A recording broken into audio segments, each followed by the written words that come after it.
Okay, this is the way I like to start a fire with flint and steel. Steel, flint. I got it a little dark in here so you can see. So if I actually get a fire started, this is the wick from like a tiki torch. You can get the extra wick at Walmart for I don't know $1 or something, and you get a big long length of it. This is about how much I keep in my starter kit. This is a 357 brass. If you don't have one, run to your nearest shooting range and you can pick one up in about 5 minutes. Make sure it's brass. Cut the end off.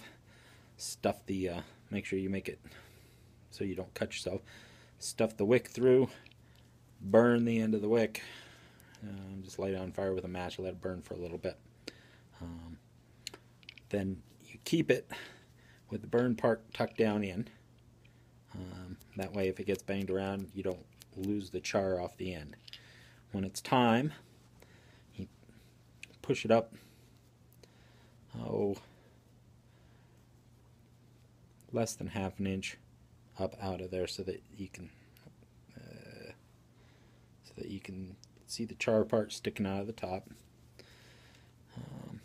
Let's see if I can do this without making too much of a mess and actually do it on camera.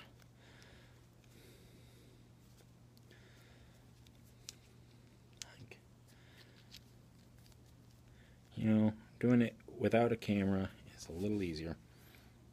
Holding your flint, holding your char.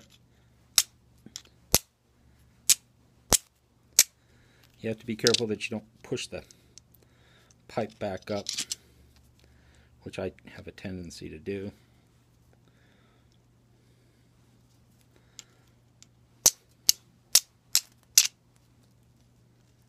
And I'm just not getting it on there because I'm trying to hold it for the camera.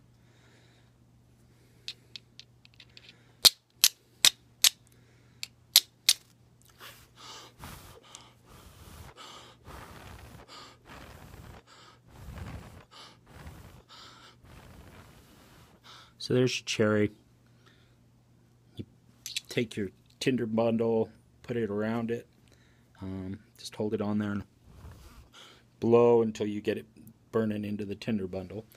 When you're done with it, you simply pull it back into the tube. Now that end of that tube is going to be hot until that finishes up, so don't go grabbing it for a minute. I did that, and I walked around with blistered fingers for a little while.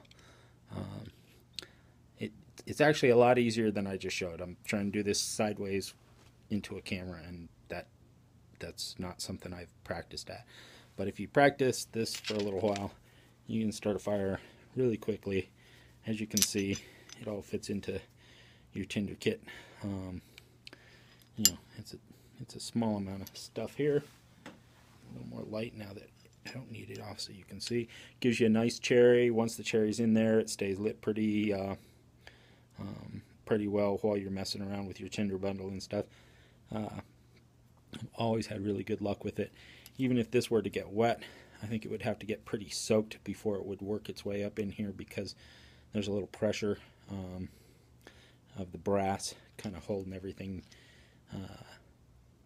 in, and I think it would hold a little bit of moisture out. So I've just never had a problem with it. It's always worked good for me. That's how I start a fire with flint and steel.